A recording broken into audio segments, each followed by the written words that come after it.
Warahmatullahi wabarakatuh. Alhamdulillahirabbil alamin.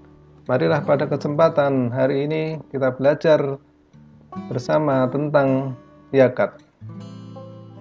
Seperti yang dijelaskan dalam surat Al-Baqarah surat kedua ayat 267 yang bunyinya A'udzu billahi minasy syaithanir rajim.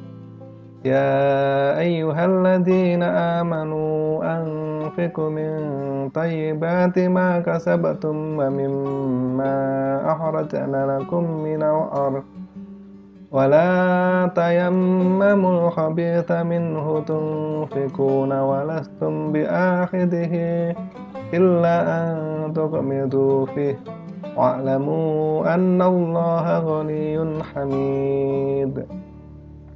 Artinya, hai orang-orang yang beriman, nafkahkanlah di jalan Allah sebagian dari hasil usahamu yang baik-baik dan sebagian dari apa yang kami keluarkan dari bumi untuk kamu.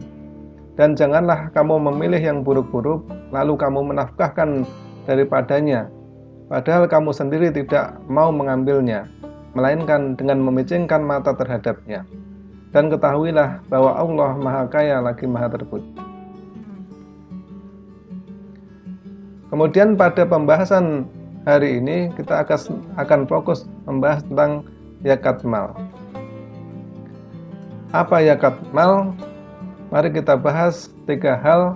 Yang pertama adalah pembahasan pengertian menurut bahasa, kemudian menurut istilah, dan menurut Ibnu Taimiyah. Zakat menurut bahasa yaitu merupakan kata dasar dari zakah, artinya berkah, tumbuh, bersih, dan baik. Kemudian menurut istilah artinya sejumlah harta tertentu yang diwajibkan Allah untuk diserahkan kepada yang berhak menerima. Kemudian kalau menurut Ibnu Taimiyah, zakat dapat membersihkan jiwa orang yang berzakat. Kemudian hukum zakat adalah seperti yang tertulis dalam surat At-Taubah surat ke-9 ayat 103 yang bunyinya A'udzu billahi minasy syaithanir rajim. Khudh min amwalihim shadaqatan tutahhiruhum wa tuzakkihim biha wa shalli 'alaihim inna shalataka sakanun lahum wallahu sami'un alim. Artinya, ambillah zakat dari sebagian harta mereka. Dengan zakat itu kamu membersihkan dan mensucikan mereka, dan mendoalah untuk mereka. Sesungguhnya doa kamu itu menjadi ketentraman jiwa bagi mereka, dan Allah Maha mengetahui lagi Maha mendengar, atau lagi Maha mendengar lagi Maha mengetahui.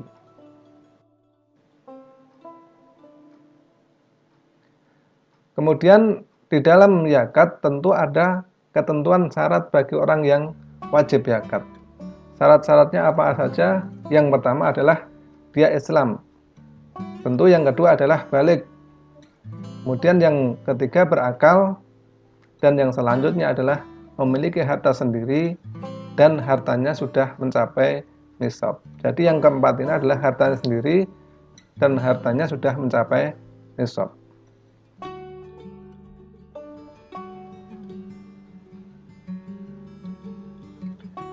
Kemudian berikutnya yaitu ketentuan harta yang wajib dizakati.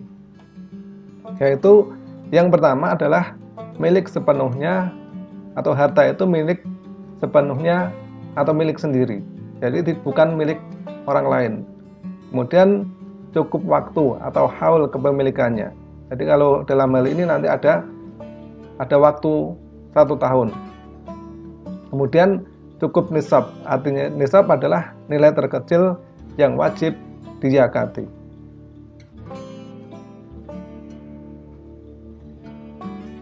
Kemudian pembahasan pokok pada kesempatan hari ini yang sangat penting adalah harta yang wajib dizakati dan nisabnya.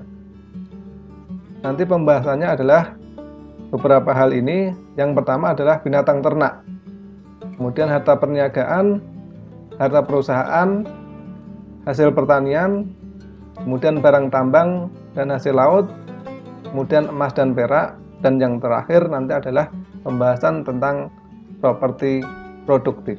Jadi yang inti dari pembahasan ini nanti adalah 1, 2, 3, 4, 5, 6, dan 7 pembahasan.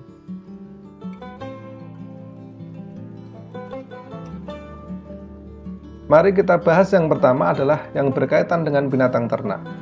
Tapi sebelum pembahasan berapa zakat yang harus dikeluarkan, maka binatang itu harus memenuhi beberapa syarat. Yang pertama adalah peternak telah berlangsung selama 1 tahun. Jadi kalau memiliki binatang ternak adalah yang wajib nanti dikeluarkan adalah selama kepemilikan binatang itu adalah 1 tahun.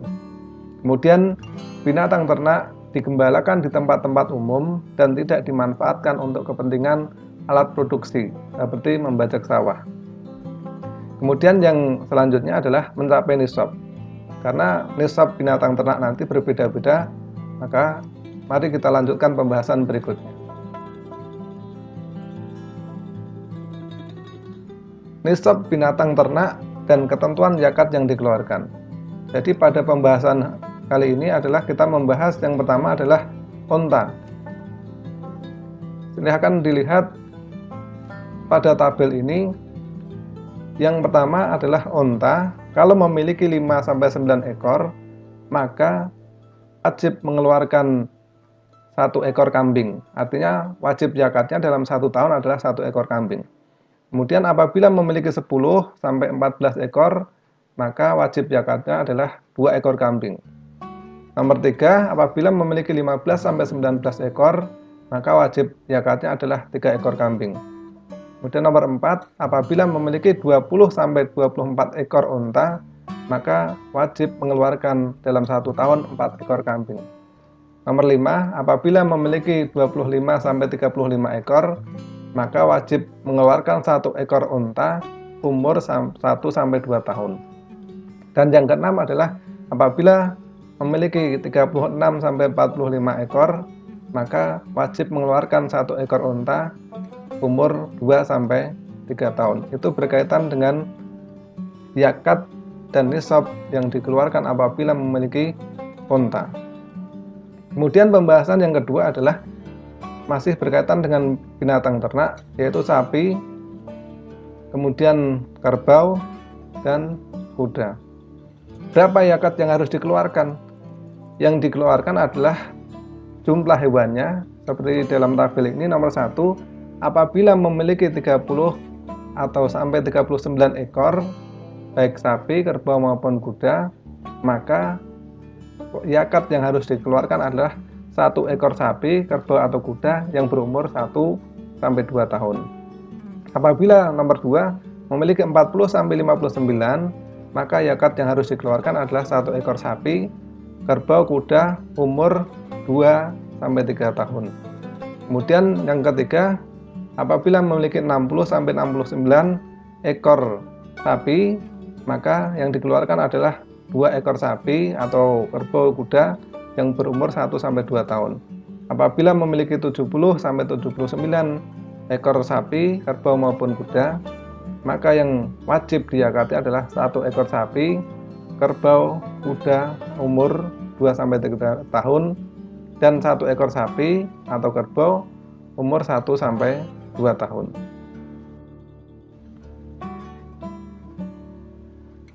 Pembahasan berikutnya adalah tentang kepemilikan kambing atau domba. Zakatnya seperti yang tertera pada tabel ini, apabila memiliki 40-120 ekor, maka dalam 1 tahun mengeluarkan 1 ekor kambing zakatnya.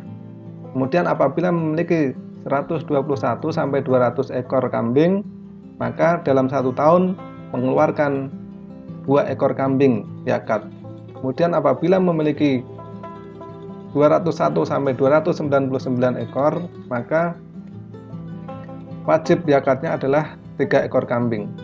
Dan apabila memiliki 300-399 ekor, maka wajib zakatnya adalah 4 ekor kambing dalam setahun. Dalam hal ini, pada setiap kelipatan 100 ekor, maka dikeluarkan zakatnya adalah satu ekor kambing.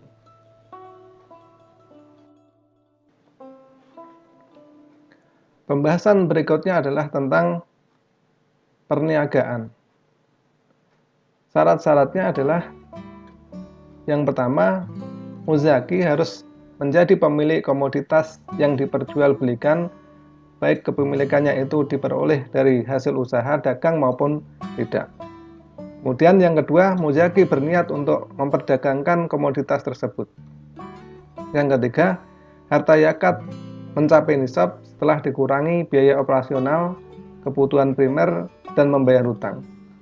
Dan yang terakhir adalah kepemilikan telah melewati masa 1 tahun penuh.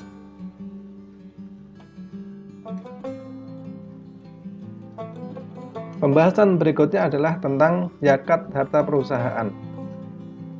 Harta perusahaan yaitu usaha yang diorganisir sebagai suatu kesatuan resmi yang terpisah dari kepemilikan dan dibuktikan dengan kepemilikan saham adalah harta yang wajib dizakati. Nisab dan kadar zakat perusahaan dianalogikan dengan wajib zakat perniagaan, yaitu 85 gram emas. Adapun kadar zakatnya adalah 2,5% dari harta perusahaan yang wajib dizakati yang dimiliki perusahaan selama masa 1 tahun.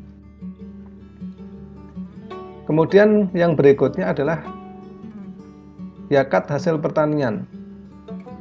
Hasil pertanian adalah hasil tumbuh-tumbuhan atau tanaman yang bernilai ekonomis. Contohnya adalah biji-bijian, umbi-umbian, sayur-sayuran, buah-buahan, tanaman keras, tanaman hias, rerumputan, dan daun-daunan. Hasil pertanian berupa makanan pokok, nisabnya setara dengan 653 kg. Kemudian hasil pertanian wajib dikeluarkan zakatnya dengan kadar 10% apabila diairi dengan air hujan. Artinya dalam 10% ini tak ada hujan, jadi tidak ada upaya untuk mengambil dari air pengairan. Kemudian apabila dengan irigasi, maka kadar zakatnya adalah 5%, yaitu cara mengeluarkannya adalah pada waktu saat panen. Jadi untuk hasil pertanian, kadar zakatnya adalah ada 2, 10% dan 5%. Dengan irigasi itu 5%, kemudian dengan tak ada hujan atau hasil hujan itu 10%. Nisabnya adalah 653 kg. Kemudian berikutnya adalah pembahasan tentang zakat yang berkaitan dengan barang tambang dan hasil laut. Seperti pada gambar di samping paling kiri, itu barang batu bara, kemudian emas, kemudian laut, kemudian dan hasil laut. Dari barang tambang dan hasil laut itu adalah segala sesuatu yang merupakan hasil eksploitasi dari dalam tanah dan laut, barang yang termasuk kategori tambang dan hasil laut. Semua barang tambang hasil kerja eksploitasi dalam tanah, nisabnya setara 85 gram emas murni dan zakatnya adalah 2,5%. Jadi zakat untuk barang tambang itu bisa emas atau bisa batu bara dan lain sebagainya, itu nisabnya adalah 85 gram emas murni dan zakatnya adalah 2,5%. Pembahasan berikutnya yang berkaitan dengan harta karun dan barang temuan atau rikas.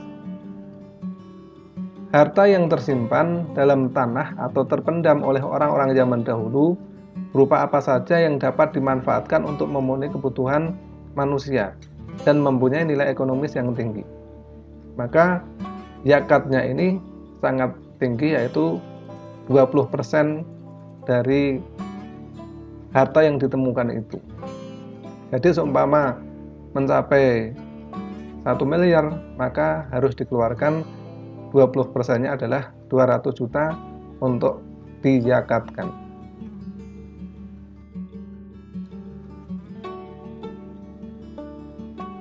Pembahasan berikutnya adalah tentang zakat emas dan perak. Kalau zakat emas dan perak ini sudah sangat jelas seperti pembahasan di atas adalah nisabnya adalah 2,5% emas murni. Tapi yang kita bahas adalah selanjutnya adalah tentang properti. Properti produktif adalah properti yang diproduktifkan untuk meraih keuntungan atau peningkatan nilai material dari properti tersebut. Itu nisabnya setara dengan emas 85 gram dan zakatnya adalah 2,5%.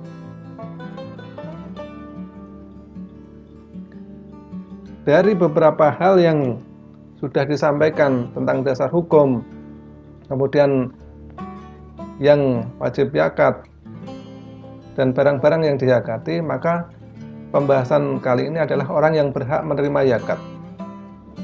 Seperti yang dijelaskan dalam surat At-Taubah, surat ke-9 ayat 60, yang bunyinya, A'udzu billahi minasyaitonir rajim.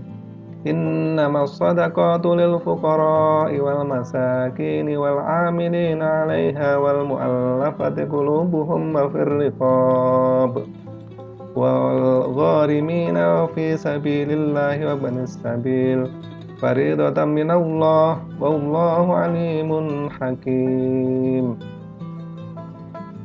Artinya, sungguhnya zakat-zakat itu hanyalah untuk orang-orang fakir, orang-orang miskin, pengurus zakat, para mu'alaf yang dibujuk hatinya untuk memerdekakan budak, orang-orang yang berhutang untuk jalan Allah, dan untuk mereka yang sedang dalam perjalanan sebagai suatu ketetapan yang diwajibkan Allah, dan Allah Maha mengetahui lagi Maha bijaksana.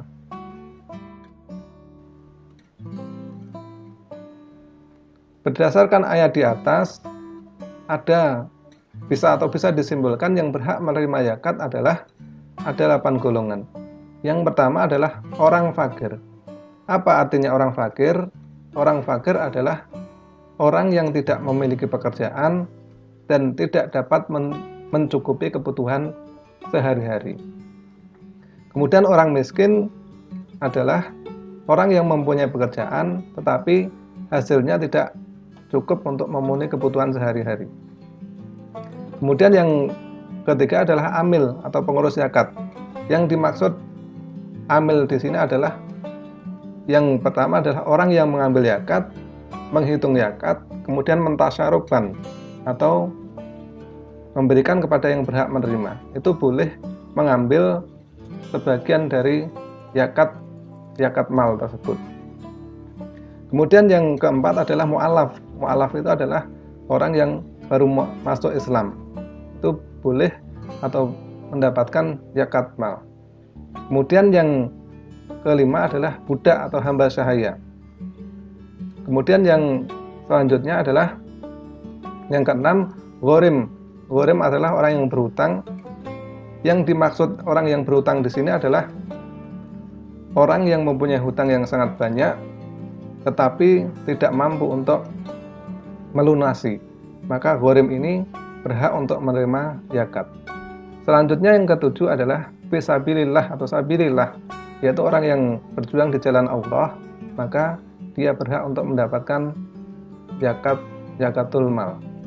Kemudian yang terakhir adalah ibnu sabil, yaitu orang yang sedang dalam perjalanan, dalam hal ini dalam perjalanan yang kehabisan bekal. Dari beberapa hal ini, maka yang terakhir bisa kita ambil kesimpulannya adalah hikmah membayar zakat. Yang pertama adalah setelah kita membayar zakat, maka zakat itu berarti mensyukuri nikmat Allah Subhanahu wa taala.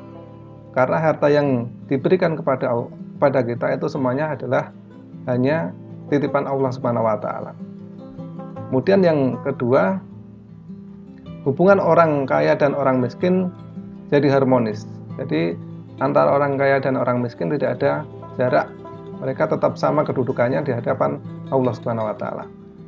Kemudian yang ketiga, zakat mendidik orang Islam memiliki sikap pemurah dan kedermawanan dan menggigit sifat gigir. Yang terakhir adalah ibadah sosial yang mengentaskan kemiskinan. Apabila yang keempat ini, orang muslim mereka sadar akan kewajiban zakat, seharusnya di dunia ini tidak ada orang-orang yang miskin. Mereka yang miskin seharusnya mendapatkan perhatian dari orang-orang kaya, khususnya orang muslim, kemudian dibantu ekonominya. Dengan cara seperti ini insya Allah berkurang kemiskinannya. Demikian pembelajaran pada kesempatan hari ini. Semoga bisa memberikan pencerahan kepada yang belajar sehingga bisa memotivasi untuk selalu belajar dan terus belajar. Demikian, Assalamualaikum warahmatullahi wabarakatuh.